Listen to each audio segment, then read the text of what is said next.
Today, we Native Americans are forced to commemorate a sacred day for the Protestantized Anglo-Saxons, which was inaugurated by an anti-Christian pastor to celebrate the brutal murders of Native American women and babies by elated Protestants.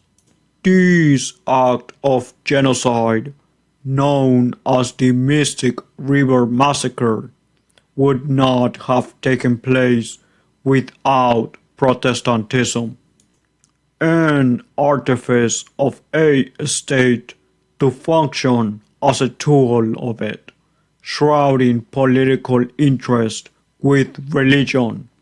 But this desecration reminds us of a much prior group of brutal murders in which Christian priests were torn to pieces by enraged Native Americans. This other act of genocide, known as the Kumana Massacre, was also incited by politics, shrouding itself with religion. The politics behind these horrors was from one man, and that was none other than Bartolomé de las Casas. This humanitarian disaster was caused by the hot incompetence and cold disregard, similar to that of Protestants which ruined America, by a supposed friar that supposedly evangelized and protected Native Americans. However, Bartolomé de las Casas never participated in fomenting any law for the good of Native Americans, nor are there substantial records pertaining to his religious duties. The only interest of Las Casas was to be in the royal court and do propaganda, just like Luther. Unlike a certain mercenary, Toribio de Benavente Motolinia actually evangelized Native Americans, learning the terrains and languages throughout his Herculean labor.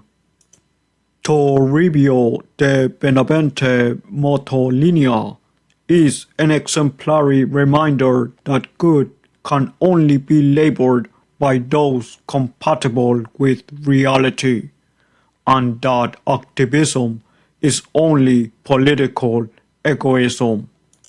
We surviving Native Americans in what is now Canada and United States are witnesses of the victorious protest of Las Casas against the juridic protection of Native Americans by the new laws. For Bartolomé de las Casas, the business of the Indies was profitable, and this profitability included his dishonest writings, which provided ammunition against the Hispanic Empire, just like Luther's writings. In the business of the Indies, the Hispanic conquistadors were great losers from that commerce. However, their heroism has inspired many of us Native Americans into wanting to extract revenge against the Protestantized Anglo-Saxons for every drop of blood that those Christian Europeans lost. Before the Protestantized Anglo-Saxons impoverished America and mutilated innocent babies from around the globe, Native Americans created a beautiful new world order by marrying with European Hispanics. This Christian union between the New World and the Old World surpassed everything that came before it and anything after the global hegemony of Hispanics ended. We Native Americans yearn for the reunification of America, a homeland discovered by and established for the Hispanic people, who always acknowledged and welcomed Native Americans.